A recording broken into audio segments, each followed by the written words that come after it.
O vento sussurrava entre as ruínas do antigo palácio de Jerusalém, como um eco de tempos esquecidos.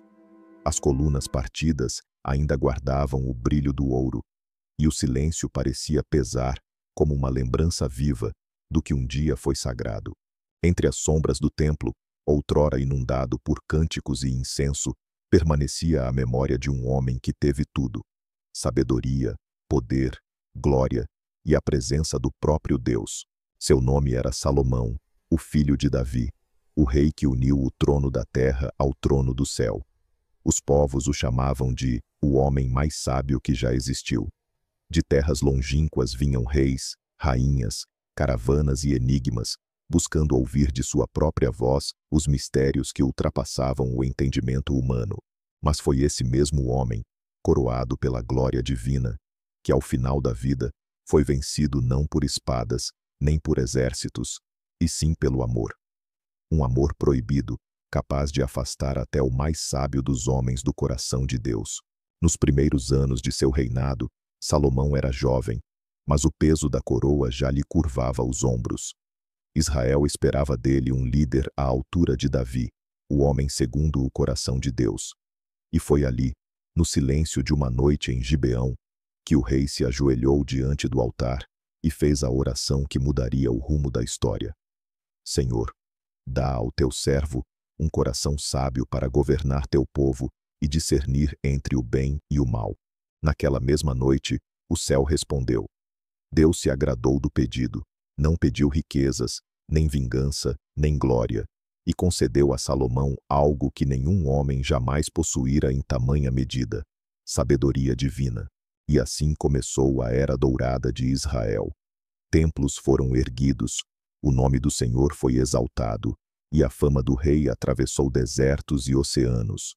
Mas a sabedoria que o elevou também seria o espelho que revelaria suas fraquezas. Com o passar dos anos, o esplendor de Salomão alcançou o impossível. O ouro de Ofir cobria o palácio, o templo brilhava como fogo ao nascer do sol, e reis de nações distantes enviavam presentes para honrar o homem cuja sabedoria parecia divina. Mas entre os tesouros e aplausos, algo começou a mudar. A voz que um dia ouvira Deus com clareza foi se perdendo entre as vozes do mundo. Salomão passou a buscar prazer onde antes buscava presença. Tomou mulheres estrangeiras, ergueu altares a deuses pagãos, e pouco a pouco, o coração que era do Senhor foi dividido. O mesmo homem que construiu o templo agora edificava lugares de culto aos ídolos. E o rei mais sábio da terra se tornou prisioneiro da própria vaidade. Os anos passaram, e o rei que um dia foi símbolo de sabedoria, agora caminhava por corredores silenciosos, cercado por riquezas que já não lhe traziam alegria. As risadas cessaram, os cânticos do templo se calaram, e o eco das promessas antigas o perseguia como um lembrete do que ele havia perdido. Salomão olhava para tudo o que construíra, os palácios, os jardins, os tesouros, e via apenas pó. Nada restava que pudesse preencher o vazio dentro de si. Foi então que ele escreveu: vaidade de vaidades, tudo é vaidade. Aquele que possuía tudo descobriu que nada tinha, pois longe de Deus, até a sabedoria se torna loucura, e até o ouro perde o brilho. Quando os últimos dias chegaram, Salomão estava só.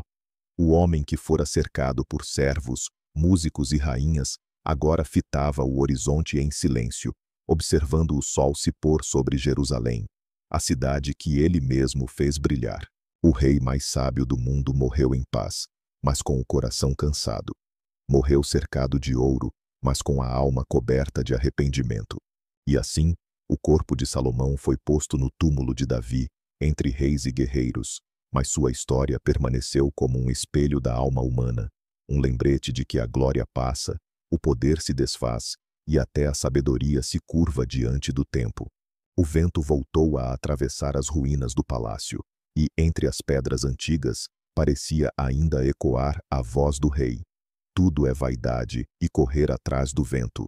Mas se o corpo de Salomão descansou sob as pedras do túmulo, o que aconteceu com sua alma?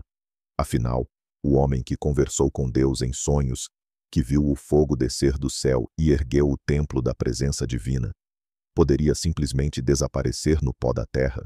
As antigas escrituras dizem que o espírito do homem volta a Deus, que o deu. Mas entre o céu e o esquecimento, existe um mistério que nem mesmo o mais sábio conseguiu decifrar. Salomão escreveu: o pó volte à terra como o era, e o espírito volte a Deus, que o deu.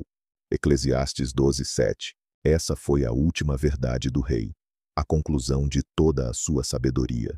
Após conhecer a riqueza, o poder, o amor e o erro, ele entendeu que tudo o que o homem constrói se desfaz, mas aquilo que ele é diante de Deus permanece para sempre. Entre o silêncio das ruínas e o eco das orações perdidas, o nome de Salomão permanece como um aviso e uma promessa. Aviso para os que acreditam que sabedoria e poder bastam, e promessa de que, mesmo na queda, há redenção para quem volta o coração a Deus. Porque o tempo destrói palácios e reinos, mas não apaga o que o Criador escreveu na alma dos homens. E é ali, no mistério entre a vida e a eternidade, que repousa o verdadeiro trono de Salomão. Se você acredita que algumas verdades estão escondidas entre as linhas da história, inscreva-se no canal Histórias Bíblicas e venha conosco desvendar os segredos da fé, da alma e do destino. Porque aqui, cada história antiga revela uma verdade eterna.